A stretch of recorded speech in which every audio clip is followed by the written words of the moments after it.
Welcome back to the DemystifySci podcast. I'm Anastasia. I'm Shiloh. And this is the place where we search for the theories that are going to change the world. And today we are talking with one of our favorite guests, Michael Levin. For those of you who don't know Michael Levin's work, he has been working on understanding biology through a bioelectrical systems lens, where a lot of his work has shown that there's some kind of other module that informs living systems for how they should behave that is not the conventional DNA, RNA, protein cycle that we all grew up with. And what's really, really interesting about Professor Levin is the fact that instead of confining himself to the study of life, he's actually on record in this conversation as saying that he thinks that the definition and boundaries of life are not that important. And in this conversation, we really lay out the fact that he thinks that what is far more important is cognition. And so he's been building all of these different experimental systems for being able to understand how cognition emerges, not at the level of cells, but at the level of chemicals interacting with one another, which is pretty astounding because we don't assume that networks of chemicals can learn to do things and learn to have some kind of emergent cognition. But the work that he's doing seems to show that the things that we associate with life actually start well before we arrive at cells. And this is cracking open a huge can of worms because one of the interesting things that I've been wrestling with is when I talk to people on the street who aren't scientists, they seem really dissatisfied with the course of science and the promise that it can explain everything. And I think this is largely because science went down this very physicalist path during the 20th century. They expected physics to be able to give them answers to everything. And of course, physics can't give you answers to everything. But when you look to biology and you ask the biologists how biology can explain things, they try to use the same sort of physical approaches to the same. And that's a huge problem. And I think when Michael says, I don't even think of myself as a biologist, despite the fact that that's what the placard outside his office probably reads, what he means is that there are governing principles that can extend to systems that we wouldn't traditionally approach as biological. And this has all sorts of incredible implications for everything from astrophysics and cosmology down to basic atomic physics. And we don't quite get into those details today, but we're laying out a platform by which we can start to ask questions about what principles are generalizable enough to be applied to those systems in the future. So this is a pretty short conversation. I think that we're going to get him back very soon and continue right where we left off. And in the meantime, I want to ask you to come over to patreon.com/demystifysci and sign up to help support the project.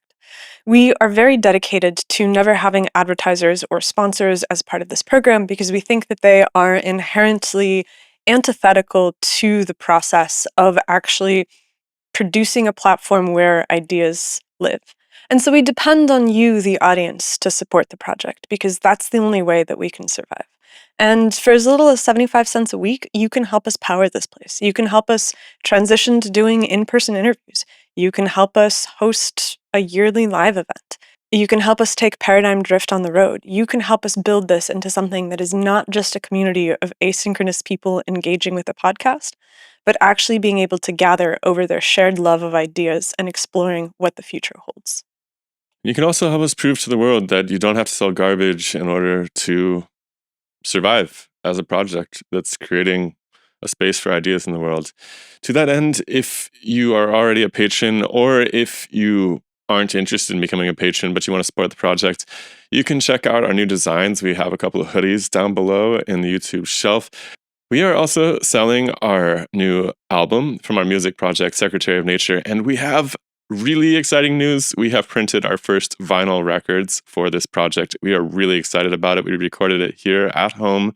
It is professional and beautiful, and we're super stoked, and we would love to share it with you. So if you have a record player, grab a copy. They are for sale down on the shelf as well, and then there's a link in the description. Free shipping. And one last thing before we get to the conversation is Paradigm Drift. We have started a new segment on the show where we collect theorists all month, and then when we get together for the live taping, we randomly pull theorists' names from the hat, and everybody who gets pulled gets 60 seconds to present their theory of how they think that the world works. So sign up at the link below. The next taping is October 17th at 7 p.m. And with that, enjoy the conversation with Dr. Michael Levin, and we will see you next time. The scientific revolution starts now. The DemystifySci podcast. Let us see in the dark.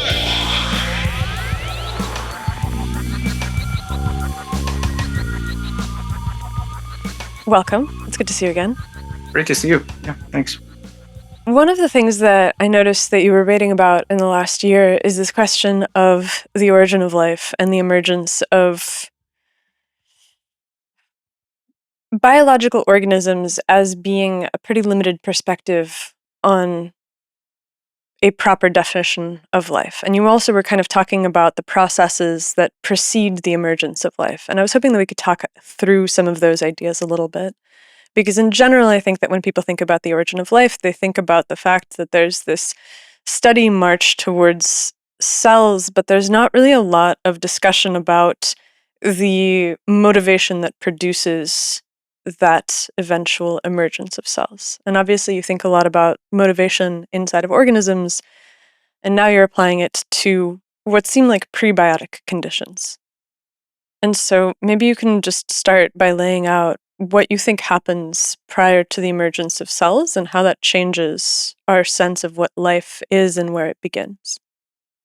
Sure. Well, just to preface this by saying that I'm not an expert on the origin of life, right? So I'll give you some implications that our work I think has for this problem, but I'm not actually an expert on the kind of the early prebiotic chemistry or any of that. I mean, the first thing I would say is that I'm always very skeptical of binary categories. So when somebody says, living things as different from non-living things, it's like, well, yeah, but really, what are we asking here? In the sense that, what I find is that a lot of times these binary categories, what they do two things. They tie you in knots in pseudo problems. So you find these edge cases, and then you're like, okay, so is this thing? We can argue about various specific things and whether they're in the living camp or not. And the other thing they do is they really tend to prevent you from porting tools. So this happens in cognition all the time. Like if you really believe that there are things that have true cognition, and then there are simple things that are just physics, what it'll make sure that you never do is take the tools that are used in behavioral and cognitive science and then apply them outside of that field to see how does that work for you. So these binary categories tend to prevent tool use, tool porting, whereas I like continuum, that kind of views or spectra, where you say, okay, when you go from these well-defined things that we've given names to, so non-living, living, like we all know, rocks are somehow different from animals and so on. The question is, well, what actually happened when you went from one to the other? What is the interesting things that scale, that became different? And I think that a lot of people consider this the standard assumption is, well, there's some sort of phase transition. More is different. Something happened, and now there's this phase transition, which is not impossible. But I think if you're going to make phase transition claims, it's on you to explain what you think happened and how that occurs. I think the default should be a continuum scaling view. And then if you think there are phase transitions, you should say what. So actually, a number of colleagues and I just finished the paper, and it hopefully will be out later this fall on definitions of life. And what I did was I polled, 50 or 60 people that I thought were some of the most interesting in various fields, and asked them to not people specifically who work on the origin of life, but like other types of disciplines. And I asked them what they thought. I asked them for a under 3 sentences definition of what is life, and then we ended up having to use AI to analyze the definitions and build a kind of morphospace of it. Very little consensus. It's a quite a complex space. People actually don't agree on what are the important, and these are deep thinkers. So we're not talking about carbon chauvinism here or anything like that, but like really try to understand what is really the special thing. And I'll give you a simple example, and then I can kind of dive into some science that we've done around this. The simple example that I always use with people is the word adult. So everybody knows babies are different than adults, and I'm not suggesting they're not. However, what we typically do is say, well, okay, we have a definition. Adults are 18 and up. And well, if you're in the car rental business, you say actually 25 and up, because that's what our data say. But anyway, so we picked a number, maybe evidence-based, maybe not. and that number, what it does is makes things in court go more smoothly because you don't have time to argue over the deep philosophy of it, right? So that's fine. It's like an everyday word. It kind of smooths over some stuff. But we all know that nothing happens on your 18th birthday that is special. We know there's no phase transition there.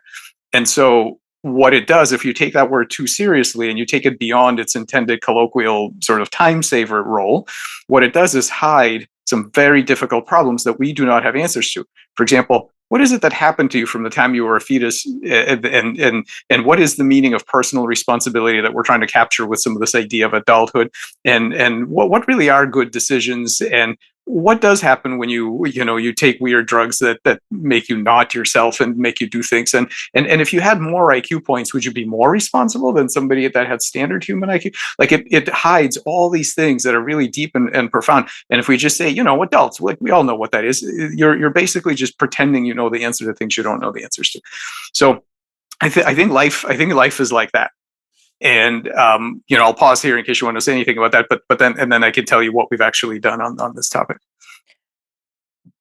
Yeah, well, like, why are people obsessed with restricting it? Does it stem from this legal way of prosecuting reality that we've inherited from, our attempt at negotiating the complexity of relationships on Earth? Like, why is this such a huge problem? I agree that it's really interesting, especially, I guess I come at this from the perspective of, well, biology is supposed to study life, but if we can't agree on what life is, then does biology just study everything? And if biology studies everything, then how can you study everything all at once, right? You almost have to put handles on things. And I'm curious. Well, a couple of things. First of all, on the practicalities of it, I do think that what we try to do with university departments and journals and funding labels, where we pretend these are different sciences, that I think is not not real. It may have been useful at one point. I don't think it's real. The fact that and I know I can see every time I give a talk, I know what department I'm giving a talk to based on which part of my talk makes people mad, because some things are completely because some things are completely obvious to one department and you say it in a different department and like they throw tomatoes because there's no way.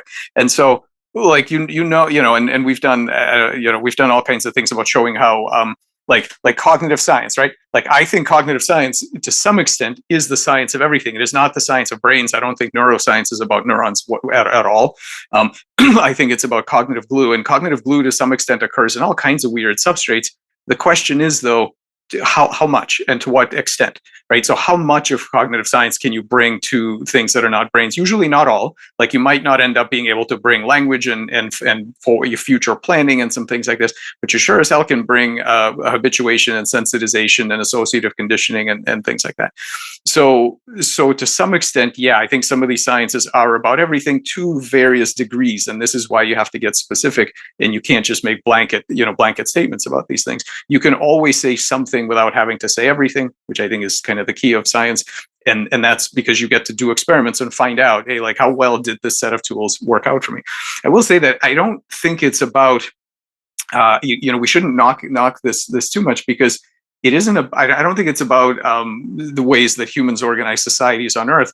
I think it's completely universal for biology. Think about or agency in general. Think about the most primitive, simple agents you have, and if what you know in a standard evolutionary scenario where time is limited and resources are limited, if you try to track all the microstates of everything that happened around you, you try to be a Laplacian demon about your world, you would be dead and eaten in no time. You would never survive, right? We are pressed, and I think there is a massive drive for this, to be good at coarse graining the world. And so you take a bunch of state and you say, I'm not going to pay attention to all the details, but I know like all of this is danger. All of this is the mating opportunities. All of this is food. And like you sort of make these categories. And so I wouldn't blame our human culture on this too much. I think it goes all the way down. And I think Yuval Harari maybe was the one who said this, that humans are special because they're storytellers. I think storytelling is special. I don't think humans are special storytellers. I think everything we see, and certainly in the living world, and maybe some of the rest of it, is our storytellers, and it's to different degrees, because you have to make models of your world. Those models are inevitably low resolution, coarse grain, otherwise there's no point. And then you end up with these binary categories. And we've inherited from past ages that were pre-scientific, where our capabilities and our imagination was not up to the task. We've inherited some categories. And these categories, I think... Not to interrupt you, but I think that that's what's so crazy, is that I think that if you look at something like chemistry and you ask a chemist, like, what is an atom? They'd be able to give you a definition that I would imagine would have morphological overlap in what they were pointing to. If you asked a physicist, what is an antenna?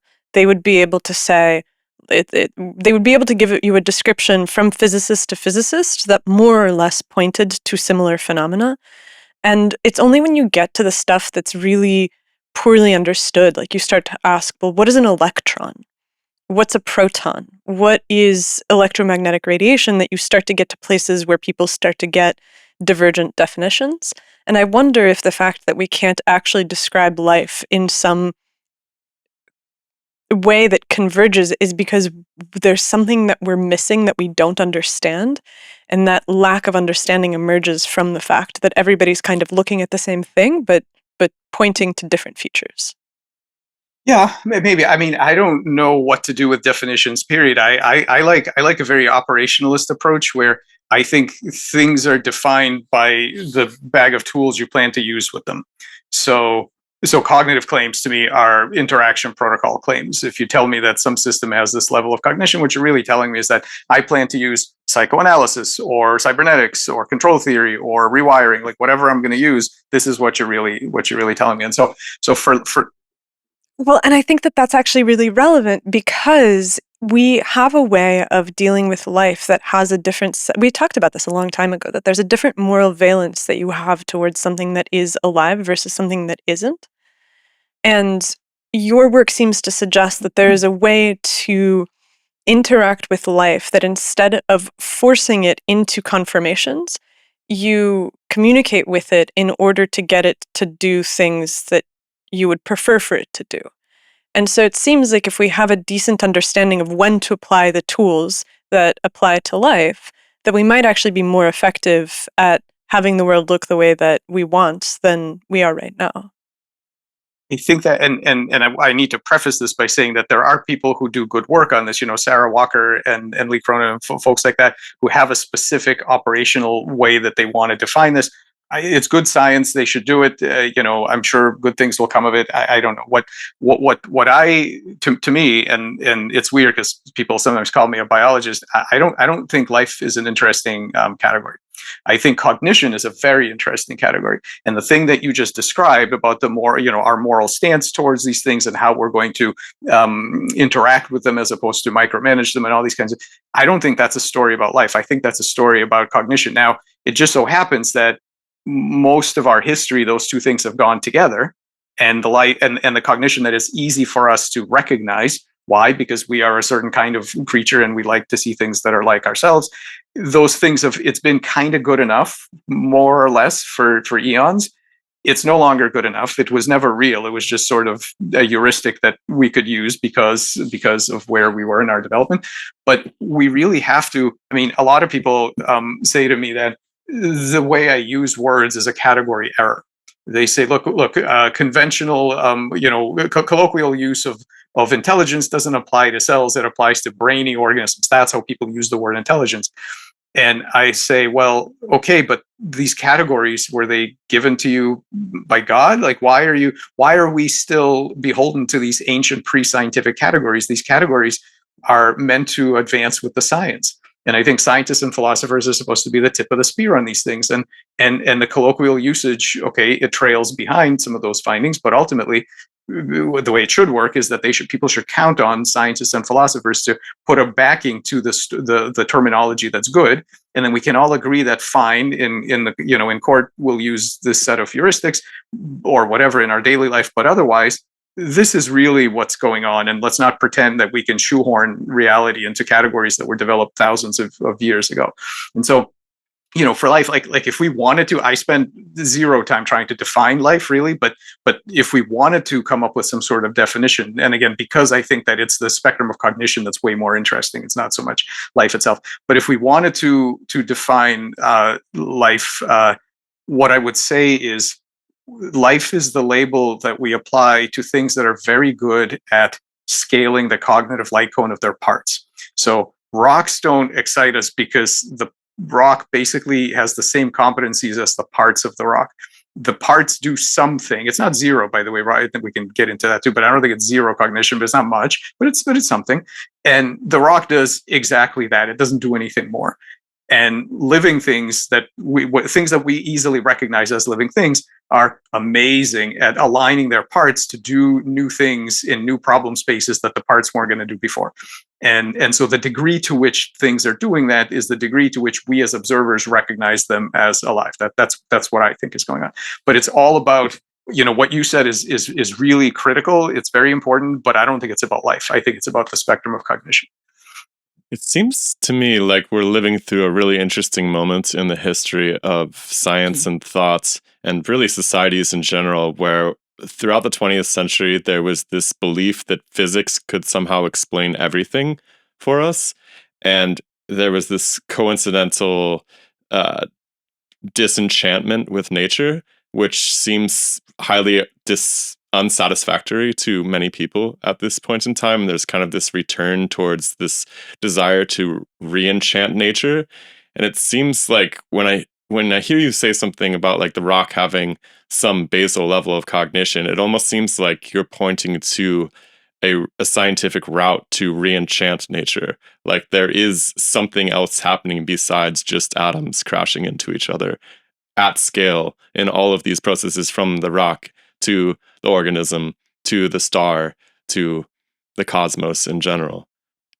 Do you think that you're somehow helping to forge a route to re-enchant nature in this way? I know that's generally a romantic notion that's like stuck in the humanities usually, but I see your work as uniquely part of that project somehow. Yeah, well, I think first of all, I don't think it should be particularly controversial to say that it is clear that our own evolution and the history that we have allows us to see certain things more easily than others, and that we're blind to all kinds of stuff. And my favorite example is just the electromagnetic spectrum. Like we used to have static electricity and lightning and magnets and light, and we thought these were all different things. And also, we were completely oblivious to all this other stuff that's going on out there in terms of X-rays and infrared and whatever. And then, with a proper theory of electromagnetism, we did two things. One is a unification, where we said that, hey, actually, all these different things are the same thing. And it's not. People sometimes say to me, just come up with different terms, and then nobody has to get upset. Like like there's memory in the brain, and then there's shmemory somewhere else, and then like it's good, right? And like great, and we could have had gravity for what the moon is doing, and shmavity for when apples fall to the earth. Like, is that what you want? Because I don't think that's what we want. And so the story of electromagnetism tells us that the most powerful thing is unification. It says, oh no, actually, all these are fundamentally the same thing. They're on the same spectrum. Here's what it is that gets you from point A to point B on that spectrum. And now that you have it, you can create tools to operate in a spectrum that your evolutionary history didn't allow you to do. I think we have exactly the same thing with mind blindness. I think we see a tiny sliver of the space of other minds. I don't see how that's controversial, because it has to be that way. We had a specific evolutionary history. Of course, there's going to be things we're not primed to see, and that's what science is for, is to enlarge our aperture on that. The key thing about re-enchanting nature is that I don't think it can be done on the cheap. In other words, you can't just go back to the old animist version where there's a beautiful spirit under every rock, because that's as bad as saying there are no minds anywhere, which some people say, or at least outside the brain there aren't any. Because the problem is, you can't solve this from an armchair. You can't just do philosophy and just decide. It's not a linguistic project. When I say, look, there might be intelligence in molecular networks, and I could tell you why I say that. It isn't that I'm trying to redefine the word intelligence to say, oh my God, the beauty of the universe, like there's this giant mind in our galaxy. Like maybe, but you can't just decide that's the case. You have to do experiments, and you have to say, what exactly is it giving you that you re-enchant it in a particular way? But having said that, that's kind of the methodological claim. The actual claim is, oh yeah, it needs way more enchanting than we've been giving it credit for, because the thing, and I'm not a historian of science by any means, but what I understand to be how, what's happened over the last few hundred years and sort of Morgan's canon and all that has really gone in the wrong direction and missed out on some very important things. So yes, I think it's going to get re-enchanted, but not because of different linguistics or because we've all decided that it would be amazing if the universe was a giant mind or anything like that. Yeah, it's almost like, if I hear you correctly, you're almost talking about porting tools that were originally reserved for some subdiscipline of biology into the study of other physical systems, but you're doing it in a way where you're looking at the empirical record, you're running experiments, you're testing these ideas in a way, but then using these analytic tools that have traditionally been reserved for cellular systems or something like that. So you're kind of bringing new tools to the table for places like regions of phenomenology, regions of nature that perhaps the basic physical toolkit has failed to make sense of for whatever reason in the past. Yeah, and I'll give you a very specific example that gets back to the first question about the origin of life. But let me also comment on why I think the reason is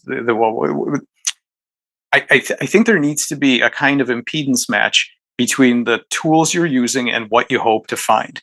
Physics sees mechanisms and not minds. Why? Because the tools of physics are low agency tools. You're using rulers and voltmeters and particle accelerators and whatever. These are low agency things. They are only going to find and resonate with low agency kinds of things in the world.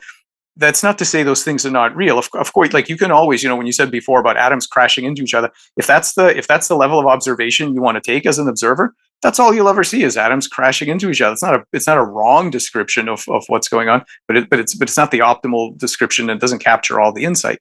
I think if you want to see high agency systems or high agency phenomena, you have to use high agency detectors. You have to use minds, yours or some others in a chain or something like that, right?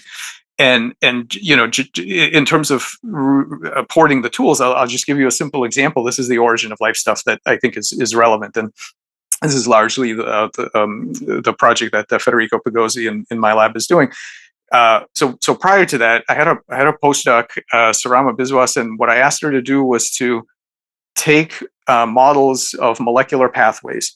So this is like either gene regulatory networks or protein pathways directly inferred from biological data. So these were from the literature, real models from the literature that describe various pathways in health and disease and development and things like that. And I said, okay, so people usually study these things as dynamical systems, and if they want to make changes in how they act, people think about gene therapy. We're gonna delete nodes. We're gonna change the weights with which. Right? So these are little networks. They're systems of ordinary differential equations. They don't have to be big. It could be 4 or 5 nodes, but some of them are like 20 nodes or something like that. And I said, okay, well here's what we're gonna test the hypothesis that these networks actually have different kinds of learning. How do you do that? Well, we get out the old behaviorist learning handbook, which has a list of functional. See, behaviorism was pretty good for this particular purpose because they don't make any specific claims on what's in the box. They just say, these are the inputs, this is the output. If you see that, then it's habituation. If you see this other thing, then it's sensitization. If you can associate two things in a particular way, then that's Pavlovian conditioning. And there's like a whole litany of things. So I said, why don't we just take that and we're just going to ask the question, what are these things capable of? Meaning we will give them stimuli. Now, how do you stimulate a chemical network? Well, you choose one node and you sort of bump up its value and you see what happens to some other node that you've decided was your response node. And you sort of stimulate it. And if you want to do Pavlovian conditioning, you take one node whose activation triggers the response, right? So that's the meat in the case of the Pavlov's dog, right?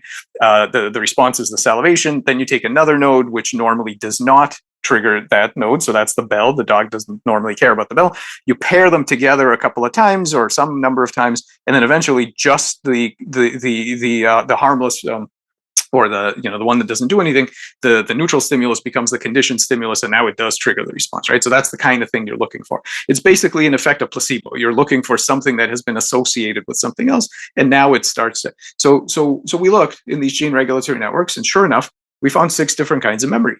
We found habituation, association, sensitization. They can count to small numbers. We found all these properties. The input-output kinds of functionality, if you show them to a behavior scientist and you don't tell them where they come from, they'll say, oh yeah, this is all the stuff that we see in behavior. So that's what we showed before, and one of the things, like I said before, the only reason to do any of this stuff is if it has empirical grounding, meaning it has impact. How you look at it has impact on science and research. The reason it matters is because now we can do drug conditioning. We have new ways to use drugs to make your molecular networks in your body do new things without gene therapy, without rewiring, and by giving them experiences, by giving them pulsed presentations of specific stimuli. Picked by assuming these things had some testing the hypothesis that these things had various behavioral properties, and figuring out which ones those are, and which are the memory nodes, and which are the right. Like this is all very actionable for pharmacology and so on. So that was a couple of years ago. So to bring you up to speed, with Federico Pigozzi, what I asked him to do is the following. This. Let's just take a quick step back. You take a rat and you train it to press a lever and get a reward. Well, the thing about that is there's no individual cell in that rat had both experiences, getting the reward and pressing the lever. No individual cell had that. Who owns the associative conditioning? Well, the rat. What does that mean? That means that there has to be an integrated system with sufficiently high causal emergence such that it can know things that the individual parts don't know. So the obvious thing is that you have to have sufficiently high integrated causality in order to do associative conditioning. But what about the reverse? If you are a system and you are trained in a Pavlovian paradigm, what happens to your causal emergence? Does anything happen to your causal emergence? Like what happens to you as a collection of parts if you are trained in a way that finds relationships between the parts? Well, nobody had looked at that. So I said, Federico, let's look at it. And so he did this experiment using a phi-d, which is a measure of causal emergence. And what we found out is that some networks. So here are the things we found out, and then you'll see what this has to do with the origin of life. We found out that some networks, their causal emergence goes up as you train them. The more you train them, the more real they become as something that's real over and above its parts, that has properties that its parts don't have. So that's the first thing. The second thing we found out is the reverse is also true, which is what I said earlier in this case, which is that the higher your causal emergence, the better learner you are. So now you can already see this kind of loop coming together, right? This positive feedback loop coming together. And the third remarkable thing, and this thing, if it's not already pre-printed, it will be this week, I think it is. The third amazing thing is that if you force the networks to forget, which we're very interested in because there's lots of situations in medicine where you would like to make your somatic networks forget things. If you force your networks to forget, whatever gains in causal emergence you made when you were learning, you don't lose them. Now that is an incredible thing. That means, I think, that there is an asymmetric ratchet pointing upwards in intelligence. It means that every time you learn something, your causal emergence goes up, which makes it easier for you to learn. So you're on this sort of spiral. If you happen to forget things, you don't lose the gains that you've made. It's an asymmetry. So a couple of interesting things here. One is, this is not a property of physics. It's not a property of biology. This is a free gift from math. It's just the mathematics of networks and causal emergence. Okay, that wasn't known before. We discovered it empirically. I can't, I couldn't derive it analytically. We just did the experiment and found it. So it's a free gift from the math. And the other amazing thing is that random networks do this too. In other words, long before selection kicks in, long before you have self-reproducing differential survival, all the stuff about living things and evolution, you get this for free from physics. So as a small bunch of chemicals in a let's say 4 or 5 chemicals in a cycle that sort of up and down activate each other, no cells, no biology, nothing that could be recognized as a reproducing unit or selection or any of that, already you have the benefit of this amazing spiral. Certainly later on, evolution will optimize the crap out of it for sure. But long before you get to any of that, you already have a free gift from math that points upwards in intelligence and causal emergence. To me, I was astounded when I saw this, and I suspect, and so the next thing we're doing, of course, is applying this to realistic scenarios at the origin of life. So and so like realistic chemistry, and at least as far as anybody knows, and trying to show exactly how it might have gone. But to me, almost the coolest part of it is the part that it doesn't matter what the chemistry is. Anywhere that has anything, and by the way, anything that is describable by a system of coupled ordinary differential equations could potentially do this. That's a lot of stuff. It doesn't have to be chemicals. It can be all kinds of weird things. So I think there's something very important here. I think as much as something like entropy is this universal principle that's pulling everything apart, I think here you've got one that is tending to raise stuff both in terms of its learning capacity and in terms of its causal emergence. And it doesn't depend on biology or anything like that. So to me, it's relevant at the origin of life scenario. That's what I think. But you do have to have some basic ability for these, let's say it's a system of chemicals, to interact. Because as you're describing this, I'm imagining some kind of cyclical system where one chemical becomes oxidized, then it's able to become reduced as it oxidizes something else, and then you have a cycle where there's like 5 or 6 chemicals that are able to pass this along to each other? Or like, what is the chemical process that you imagine? So you do need a collection of a few chemicals that up and down regulate each other. That's true. What does it mean for a chemical to be up or down regulated? But that just means like chemical A does some kind of reaction that the more there is of A, the more there will be of B. It catalyzes the production of B or something, right? So you do need some stuff that's recognizable as chemistry. Nothing that I've said looks like biology yet. There's nothing here. So there is nothing here that depends on a closed cycle that reproduces itself. So these are not like Manfred Eigen cycles or anything like that. This is not differential. This is not some early version of differential self-replication. There doesn't need to be any self-replication here.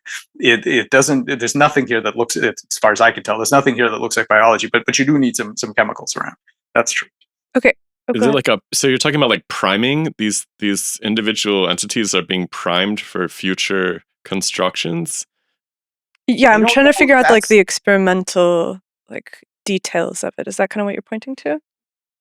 I'm just trying to like put it in my own words to try to understand it. Like it seems like you're saying that entities become primed to adapt, and by virtue of doing that, even if they forget what they adapted to, they'll be better suited towards additional tasks that are maybe unrelated to the original priming. Yeah, let me I'll just dial that back by a tiny sort of click in that and you should have Richard Watson on and talk to him about new views of evolution and priming and things like that. We did a couple years ago, but it's been a while. Yeah, you should talk to him again. He's got some great stuff going on. But my claim, at least for now, is not that this has any kind of a future-looking view. Then I'm making a very minimal right now, and I try really hard to just be very minimal about these things until the data say otherwise. What I see now is that having higher causal emergence makes you better at learning. Anything. It doesn't have to be learning the same stuff you learned before. It could be anything, but it makes you better at learning. And learning things, which just means having, for example, learning and habituation just means you've seen the same stimulus multiple times. That's really all it means. It doesn't, when I say learning, I don't mean it's some sort of self-reflective metacognitive process. It can be very simple. And learning things raises your causal emergence, at least in some scenarios. It raises your causal emergence. So you end up in this feedback loop where the more you process stimuli in a particular way, the better you get at being an individual that can learn, more new things. In fact, things that are not much like with the rat, right? Things that involve different parts of different parts of the reaction. This kind of reminds me of like the idea that you should teach your kids to play piano or something, even if you don't expect them to become professional piano players, because it feeds into other parts of their personal development or their ability to master tasks in general, such that they'll be better oriented. It somehow leads to a more agentically effective organism in the end. I mean, scaled up, it seems reasonable, right? That's the same question that every kid always asks: is why the hell am I learning calculus? I'm never going to do calculus, and probably that's true. But for most kids, but it stretches your brain in ways that we think is good for you. And at least in the case of these molecular networks, yeah, that seems to be the case.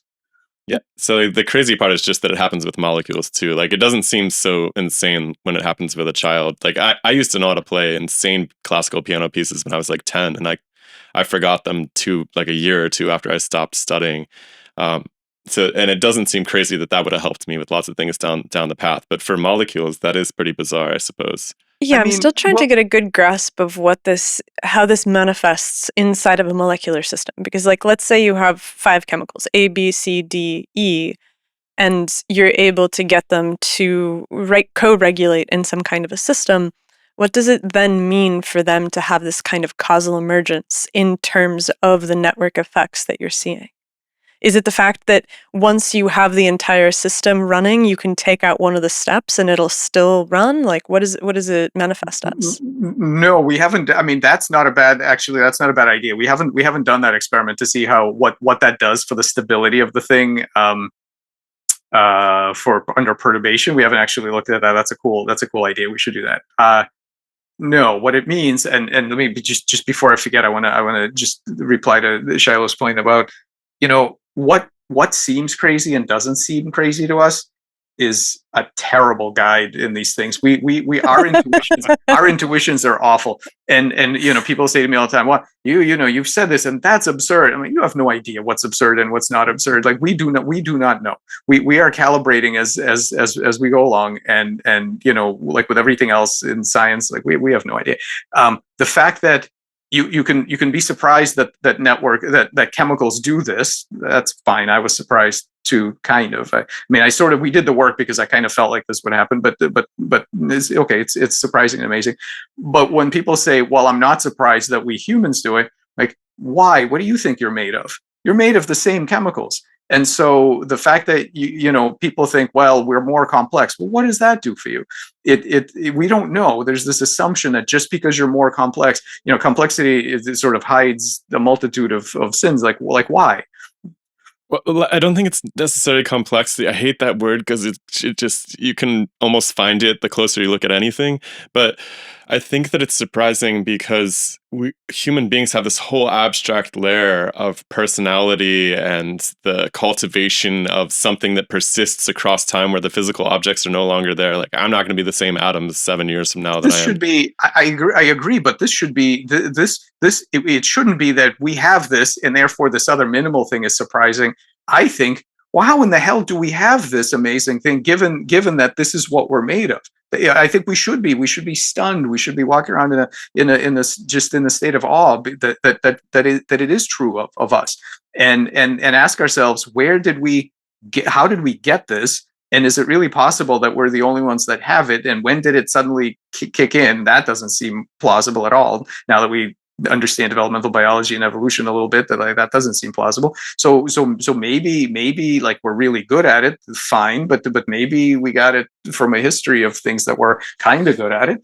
So yeah, it does seem like that's the only rational way to see the world, though, which is that instead of having this bright line where on one side of it you have consciousness and on the other side you just have, I guess, pure brute physics, like that creates so many problems for trying to explain where phenomena arise from. And every time that we talk to people about the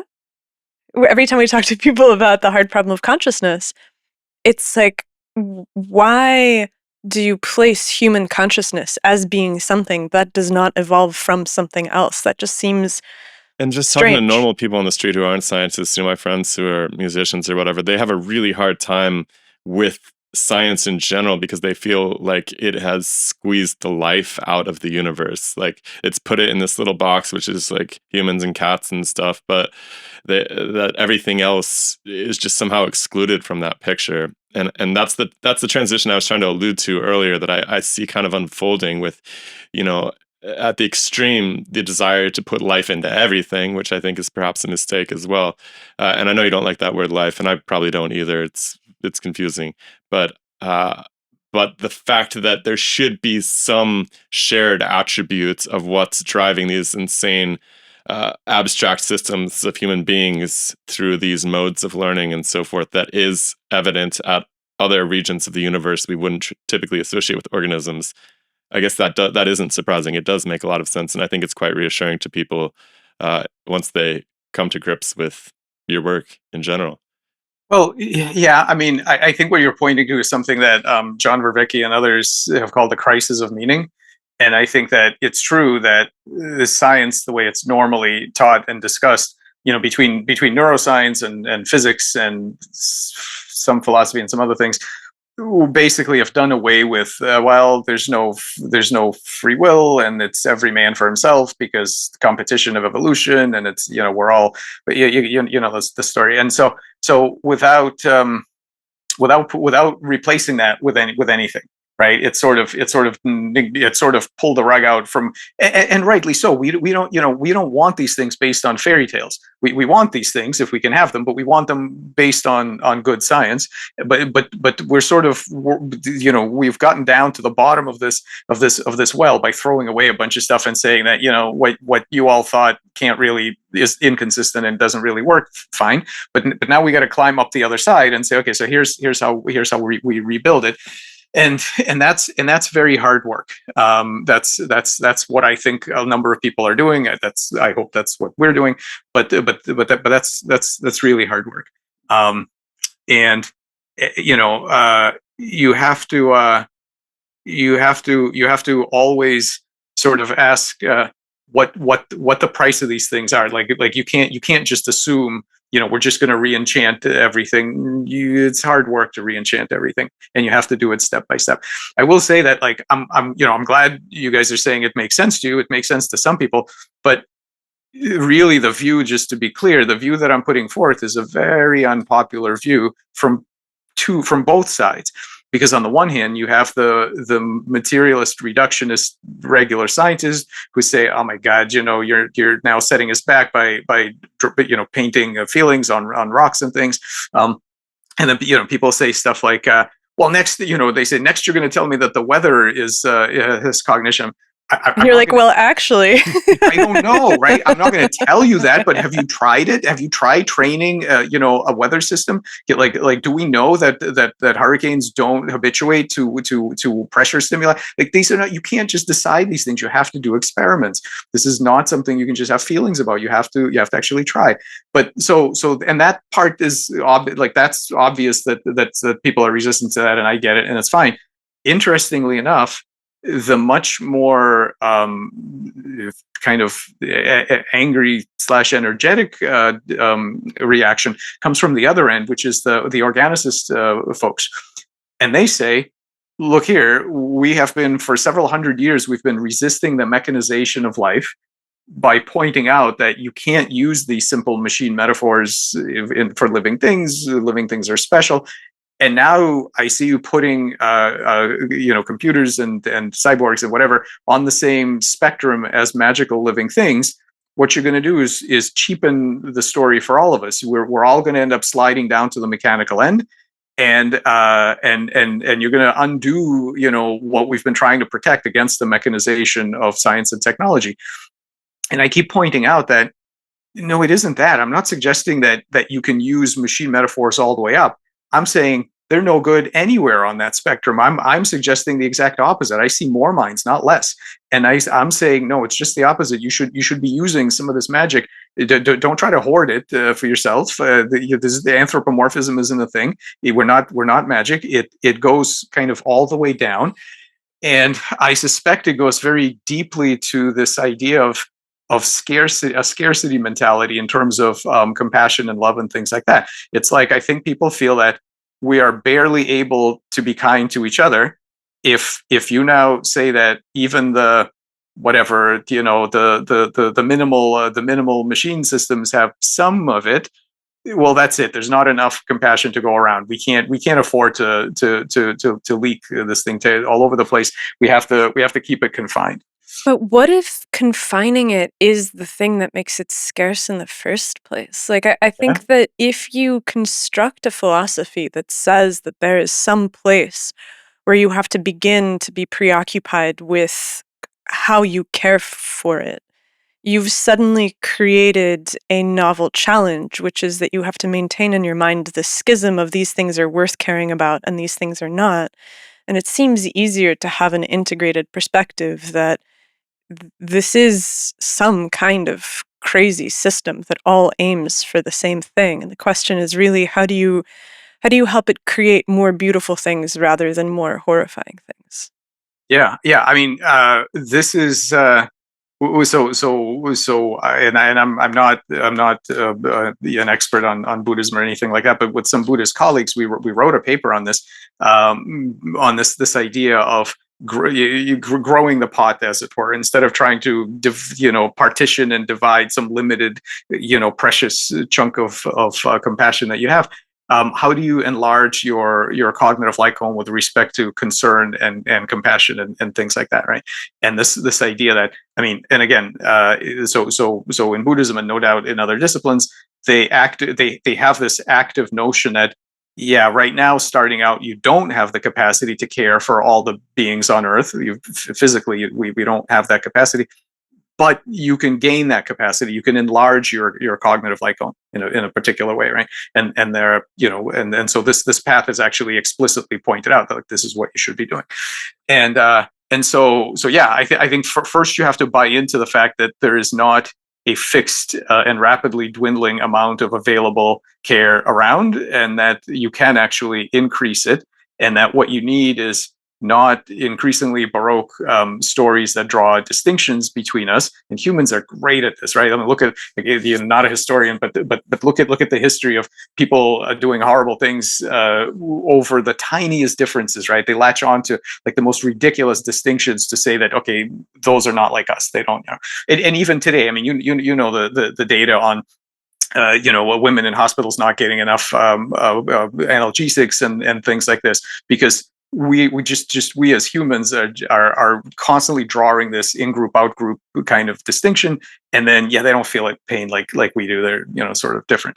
And so I think I hope that or the fact that through the 90s they operated on babies without anesthetic because they were like, babies don't feel pain, so they would just give them basically like muscle relaxants and no anesthetics.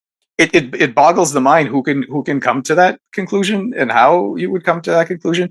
But again, I think I also think that we should be not so not feel too smug, and that I think the future generations are going to look back on us and say, they did what, and about all kinds of things that we don't, and we know already that it's not as if like people write these things about, we should really make sure that that we find out if the AIs can suffer, because what if they can?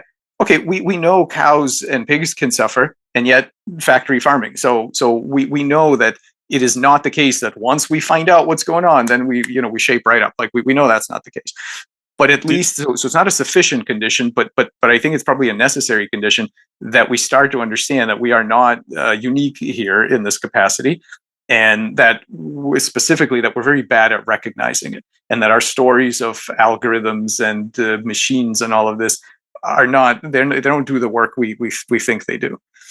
I wonder if it stems in some part from an evolutionary necessity to maintain a reservoir of violence. Like, there is some portion in any community, like it might be vanishingly small, of organisms that want to betray the whole in some sense, right? And they have to be dealt with. This is like very unpopular reality check on this, but I feel like there is some need to recognize that, oh, well, maybe the life form might not be good, and we might have to deal with it, and we don't want to get too attached to it, so we want to draw these barriers around, who we consider actually a life form, maybe, because this thing might become a problem and we might have to deal with it at some point. Yeah, maybe. I'm not sure. I mean, this is something to talk to Richard about. I just sort of mentally going over different types of life forms. Like, there are certainly life forms where that seems very plausible, but then there are other life forms where they seem to do fine without any of that. So I don't know, sheep or bunnies or something. There's not a lot of that going on. So maybe you can be fine without that. I don't know. Yeah, I don't know. So before we let you go, can you give us the specifics of that chemical experiment in terms of what kind of habituation and what kind of cognitive emergence you're seeing in like a methodological way? Because I'm still having a hard, like I don't have a mental model where I can explain to somebody how the experiment works, and I'd like that before you leave. I'll send you. I'll send you. Well, first of all, I'll you can put up a link. I have a blog post that kind of explains it more step by step. Also, just to be clear, the thing I'm talking about right now is not a specific chemical experiment at the bench, although we are conducting those right now. The thing that is already published is the simulation showing that this is what OD coupled networks are capable of, right? We are now trying to do all the drug conditioning in real cells and all cancer cells and all that stuff. Yeah. So okay. Very simply. So imagine first just the training. So imagine you have a network of 10 chemicals. They all connect each other in various ways. What we don't know ahead of time is which of them we need to. This is all going to be around associative conditioning. So you need to pick 3 of them. One is going to be the response node. That's the one that you're looking to see what the response of the network is. So that's equivalent to the salivation in the dog case. Another one is going to be the unconditioned stimulus, the UCS, which just means that every time I upregulate a little bit on that chemical, the response node upregulates too. Okay, so chemical number 4, if I tweak it, then chemical number 7 goes up. We found that to be the case. And now we need another one that's the neutral stimulus, which means that if I just tweak chemical number 3, nothing happens to the response node. Now what I'm going to do is I'm going to present the unconditioned stimulus and the neutral stimulus together. So I'm ringing the bell every time I present the food, right? So I tweak the 2 chemicals together. And when I say tweak, again, that just means add a little bit more of it so that you're kind of spiking it temporarily. That's the stimulus. That's the way you stimulate it. So again, in the body, this would be if one of the nodes was some sort of receptor, what I'd be doing is stimulating it with a ligand that activates the receptor, but then take it away, right? So you trigger it, take it away, trigger it, take it away. So you do this some number of times, and before you know it, what used to be the neutral stimulus and didn't trigger the response node now by itself does. It's a molecular placebo. The whole network has begun to believe that the functional meaning of that stimulus is now to trigger the response node. That wasn't the case before you trained it, but it is the case now. And it's memory because the reaction to stimuli is different after having certain experiences than it was in the past. That's just bare bones definition of memory. So that's the first. That's just the training. So you do that, and you notice that this has happened. Now what you can do is we have a calculation of something called phi-d, and phi-d it's one of these metrics that tries to capture this notion that asks to what extent is the whole greater than the sum of its parts. In other words, to what extent does the whole do things that none of the parts alone do? That's a very rough way of putting it, but there's a ton of literature on this. And that's kind of the definition of causal emergence as well.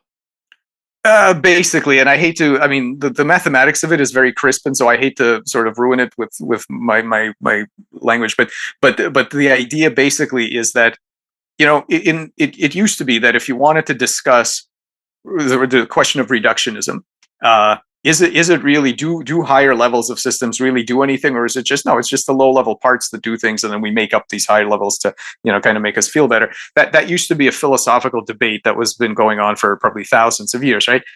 Well, work of people like Eric Hole and Giulio Tononi and Olaf Sporns and some other people have now produced rigorous mathematics that can answer that question by computation. It's become a Python toolkit. It's an amazing, like in our lifetime, this enormous philosophical question is now basically answerable with a set of mathematical tools. It's amazing that that's happened. I think it's an astounding advance. So anyhow, what all these things capture, what all these things say is this. For any given system, try analyzing them at the different levels And I will tell you, the math will tell you which level is doing most of the work. Sometimes you'll find that, yeah, it is the lowest level. There isn't really anything going on up at the higher levels. Other times you find that, oh no, it's the upper level has causal powers that the lower level doesn't have.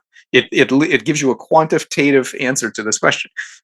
People like Tononi are using it in neurological context, because if you have a patient who might be in locked-in syndrome, so they can't move, they can't tell you they're sort of present, or you might be looking at a pile of neurons and there is no human looking back out at you, and you'd like to know which is the case, right, for medical decision making. So you can use these kinds of things on neural signals to say that, oh wow, there's an integrated virtual governor in this brain. There's some kind of a mind in there, or nah, it's just a bunch of neurons. There's nobody home, right? So that's you can see why people like Tononi link this thing to consciousness, because it seems to capture like what you're looking for, whether or not you buy. And I've not made any claims about consciousness in these networks, just to be very clear. But you can see why some people think there's a link here. And it's in the sense, the link is in the sense that instead of the action being somehow that you have gotten chemical 3 to directly activate chemical 7, what you actually see is there's some kind of change that happens in the entire network when you activate chemical 3 that then leads to it activating chemical 7 in a way that it didn't beforehand. What you've just described is the learning part. So that says that the whole thing learned something that none of the individual parts could know before. In other words, when you do associative conditioning, you can't in the rat, you can't zoom in on a single cell and see associative conditioning. It takes the entire rat to show you that. And in this network, the same. There's nothing you can look at a single node and say it's been conditioned. That's not where it is. That's not where the secret is. So it has learned that association, but also as a separate thing, which is not an obvious consequence of it at all, is that in addition to having learned this thing, the whole thing has acquired causal power as a network that the individual pieces don't have. In other words, you now are looking at, again, the question is, are you looking at a collection of cells, or is there a rat? And it's not just that it's sort of collected in a rat, outer covering. That's not it. The rat has the rat will do things that force its parts to play along, right? So just another example, and I got to run in a minute. But this idea of a virtual governor. I just gave a talk about this to NIH this morning. That where when you get up in the morning, you have these very high-level abstract goals. You have social goals, scientific goals, financial goals. These very high-level abstract kinds of things. In order for you to get up out of bed and execute on those goals, some potassium and calcium ions have to cross some membranes in your muscle cells. Isn't it amazing that this is not some weird yoga mind over matter trick or some crazy, like, this is voluntary motion, the everyday miracle of your body transducing this incredibly abstract stuff and making the chemistry dance to that tune. Like, why did that potassium cross? Because I wanted to get a different job. What? Like, if you think about it, that's amazing. That is such an incredible miracle. And so who wanted the job? It was the potassium ion, right? No, it was the cell. It must have been the cell, whatever that is. No. Well, where did this come from? Oh, the human had it. Well, what's the human? Well, it's this pile of stuff. But all the individual things in that pile, none of them know what a job is. Right? No, the virtual governor does, the human. So that is what this thing is. The best way I can explain it, that is what this math captures, is to what extent is there a coherent system of goals, perspectives, memories, whatever, that makes the underlying parts do things they wouldn't otherwise do towards goals they know nothing about. Another example that I showed today was this thing where you take this experiment. It's not ours. Somebody did this in the 50s. Take a tail and graft it to the side of an amphibian, like a newt, and over time that tail remodels into a limb. Now take the perspective of the cells at the tip of that tail, which are turning into fingers. Why the hell? So I'm a cell there. I'm a tail tip cell sitting at the end of a tail. I'm doing exactly what I'm supposed to do. Everything is perfect. There's no injury. There's no damage. There's no problem. Why the hell am I turning into a finger? I don't know. I don't know what a finger is, but somehow, like, all my molecular, my genes are turning on and off. I'm starting to turn into a finger. Why? Because the collective, not the axolotl. The axolotl doesn't know anything about this, but the morphogenetic intelligence knows full well you don't. A tail does not belong in the middle of the thing, and so now you have a collective, right, that can make the chemistry dance to this crazy long, like, large vision, this enormous vision of a tail. No cell knows what a tail is or how many fingers it should have or any of that stuff, but the collective knows. And so that's what you're measuring, right? You're measuring with these metrics.